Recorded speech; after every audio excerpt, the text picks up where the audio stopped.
Hello my class 10 students.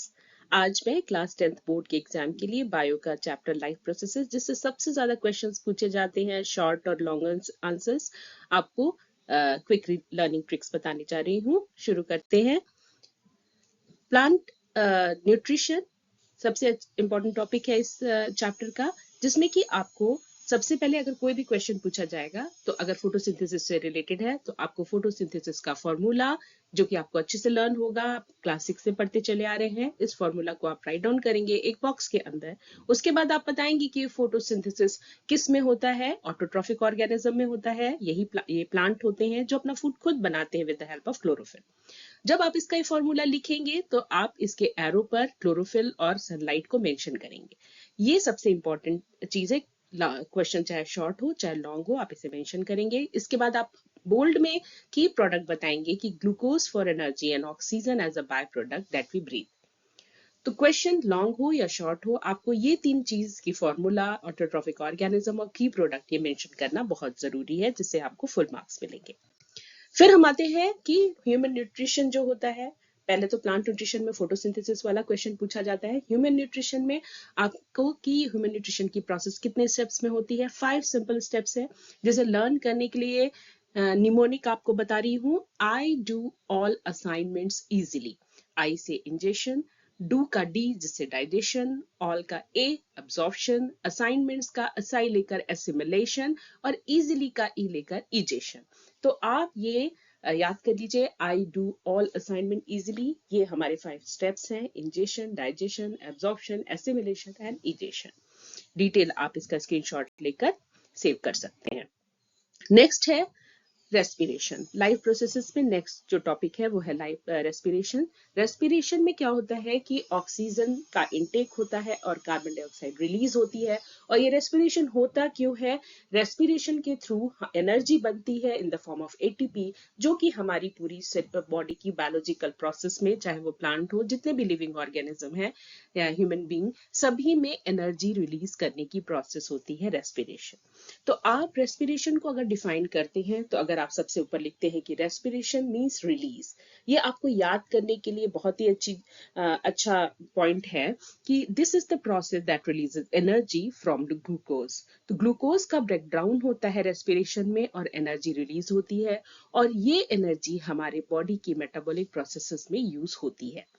ठीक है, तो रेस्पिरेशन दो तरह का है, एरोबिक और anaerobic. Aerobic respiration in the presence of oxygen, and aerobic respiration जिसमें कि ऑक्सीजन की रिक्वायरमेंट नहीं होती है।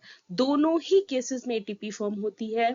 एरोबिक में 38 एटीपी बनती है, एनारोबिक में 2 एटीपी बनती है। ठीक है, तो एनारोबिक जो रेस्पिरेशन है वो बहुत इंटेंस एक्सरसाइज करते समय हमें जब एनर्जी की जरूरत होती है, उस समय ऑक्सीजन नहीं अवेलेबल होती, तो लैक्टिक एसिड या अल्कोहल बनता है और हमारी एनर्जी बनती है, 2 एटीपी बनती है। और जब ऑक्सीजन की प्रेजेंस में एरोबिक रेस्पिरेशन होता है, उस समय ग्लूकोज का जब ब्रेकडाउन होता है तो कार्बन डाइऑक्साइड और वाटर बनता है और 38 एटीपी बनती है। तो इसमें इसका भी आप स्क्रीनशॉट ले लीजिए। यहाँ पर डायग्राम में आप देख सकते हैं, यहाँ जो पिक्चर है, कि किस तरह से यहाँ पर एटीपी रिलीज हो रही है, किस किस स्टेप पे कितनी एटीपी रिलीज हो रही है। ये आपके सिलेबस में नहीं है इतना डिटेल, फिर भी आपको ये फॉर्मूला और प्लस एरोबिक एनारोबिक रेस्पिरेशन का क्या प्रोडक्ट है, क्या प्रोड्यूस होता है, कितना प्रोड्यूस होता है और कब होती है ये रेस्पिरेशन, किन केसेस में एनारोबिक होती है, ये आपको अच्छे से पता होना चाहिए। नेक्स्ट है लाइफ प्रोसेसेस का पार्ट है transportation. Transportation means with the help of blood हमारा न्यूट्रिशन जो है बॉडी का, वो सारे बॉडी पार्ट में ट्रांसपोर्ट होता है। और इसमें जो सबसे मेन ऑर्गन इन्वॉल्व होता है वो होता है हमारा हार्ट। तो हार्ट सिस्टम है ट्रांसपोर्टेशन में, जिसमें आपको हार्ट के बारे में पढ़ना है। आपने पढ़ा होगा ऑलरेडी, अब तो एग्जाम आ चुके हैं आपके लगभग। तो हार्ट, आपकी आर्टरीज मतलब ब्लड वेसल्स, वेन, ये दोनों ब्लड वेसल्स, ये आपको पढ़ना है। तो इसके लिए मेमोरी ट्रिक है कि लेफ्ट आर्ट्रियम में बाय कब्स इन्वॉल्व होता है, राइट एट्रियम में ट्राई कब्स इन्वॉल्व होता है। ये क्वेश्चन पूछा जाता है कि ये वाला वॉल्व किस में होता है, ट्राई कस्पिड किस में होता है, बाई कस्पिड किस में होता है, ये पूछा जाता है। इसे आप हमेशा लर्न रखिएगा अपने दिमाग में। आर्टरीज का बहुत बार ये कंफ्यूजन होता है, आर्टरीज में प्योर ब्लड रहता है, वेन्स में ये बहुत ही पुराना कॉन्सेप्ट है, ऐसा नहीं है। Arteries away from the heart, A for artery, A for away from heart. It is thick walled, high pressure. Arteries में प्रेशर बहुत हाई होता है और वॉल इसकी थिक होती है, इसीलिए थिक होती है ताकि हाई प्रेशर को एब्जॉर्ब कर सके। फिर वेन क्या होता है, जो कि ब्लड को वापस हार्ट में लगता है, सारे बॉडी पार्ट से वापस हार्ट में लेके आता है, वो होते हैं वेन्स। तो पल्मोनरी आर्टरी जो होती है, पल्मोनरी आर्टरी जिसमें कि हार्ट से ब्लड जाता है, हाँ, क्योंकि ब्लड जा रहा है हार्ट से तो आर्टरी होगी। और आर्टरी है, लेकिन ये प्योर होने के लिए पल्मोनरी आर्टरी मींस लंग्स में जा रहा है, वहां से कार्बन डाइऑक्साइड बाहर निकलेगी, ऑक्सीजन प्योर ब्लड आएगा, बनेगा वहां पर। तो चूंकि ये लंग्स में जा रही है हार्ट से लेकर ये आर्टरी, तो इसमें इम्प्योर ब्लड होता है। ये हमारा सबसे याद रखने वाला पॉइंट है कि pulmonary artery is the artery जिसमें कि हमारा इम्प्योर ब्लड या कार्बन डाइऑक्साइड वाला ब्लड होता है। वेन्स इसके जस्ट अपोजिट, पल्मोनरी वेन जो होती है, जो हार्ट में प्योर ब्लड को लेकर आ रही है, ऑक्सीजनेटेड ब्लड को लेकर आ रही है, वो होती है पल्मोनरी वेन। बाकी पल्मोनरी वेन्स, बाकी जितनी वेन्स होती हैं उसमें इम्प्योर ब्लड होता है, जो कि सारे बॉडी पार्ट से आता है, हार्ट में कलेक्ट होता है, फिर वहां से जाता है वो लंग्स में प्योरीफाई होने के लिए। बट वो सारे इम्प्योर ब्लड होते हैं, बट जो कि वो वेन जो कि प्योर ब्लड को लंग से हार्ट में लेकर आ रही है, उसमें हमारा ऑक्सीजनेटेड ब्लड होता है। तो नेक्स्ट है हमारा double circulatory system. Double circulation system आपको ब्लड का याद रखना है कि blood travel through the heart twice in one complete cycle, ensuring efficient oxygen delivery through out the body.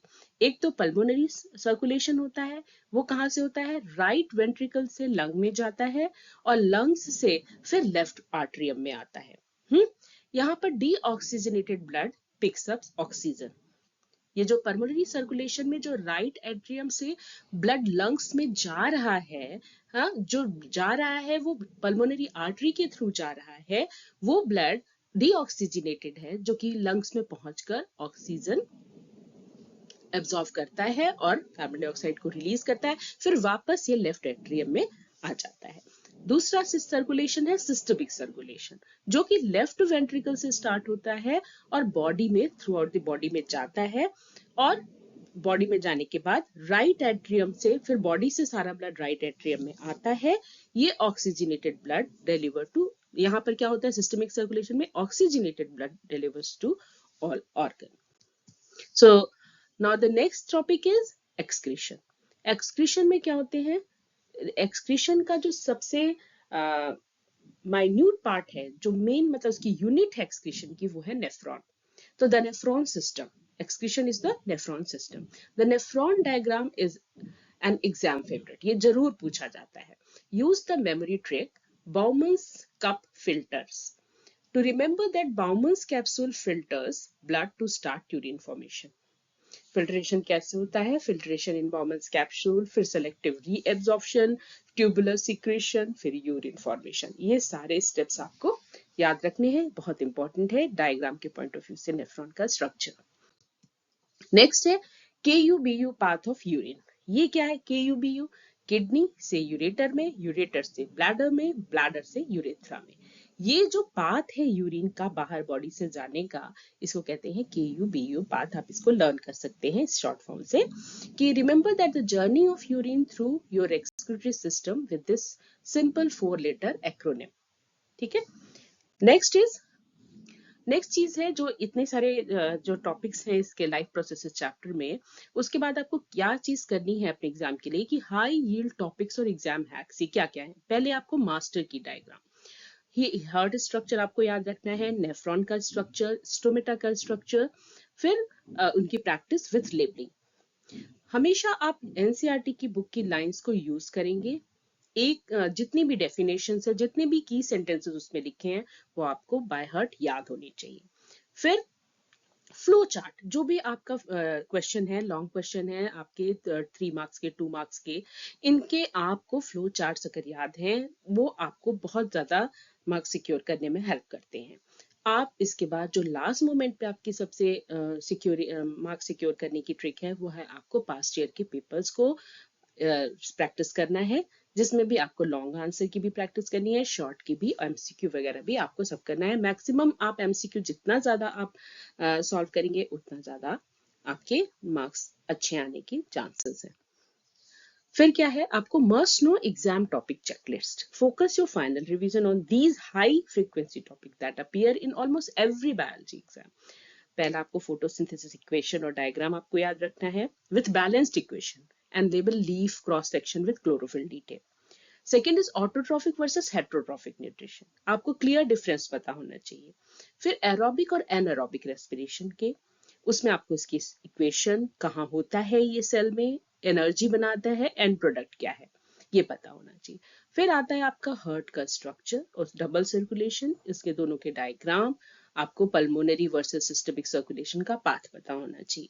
Last में नेफ्रॉन का स्ट्रक्चर और यूरिन फॉर्मेशन, इसकी 3 प्रोसेस हैं, फिल्टरेशन, रीअब्जॉर्प्शन एंड सिक्रेशन। ये सारे स्टेप्स आपको बाय हार्ट है। ये आपको अगर आपके ये जो हमारे 5 पॉइंट्स जो मैंने यहाँ पर आपको बताए, 5 डायग्राम, डिफरेंस, ये चीजें अगर आपको याद है तो इस चैप्टर से मैक्सिमम क्वेश्चंस यहीं से बनते हैं। So this is all for today and best of luck for your exams, best wishes for your exam. I hope आपको मेरा ये वीडियो अच्छा लगा होगा. So please share and like and subscribe my channel. And the name of my channel is Learn with Dr. Bhasha, Science of Plants and Animals. Thank you so much, my dear friends. Good luck. Bye bye.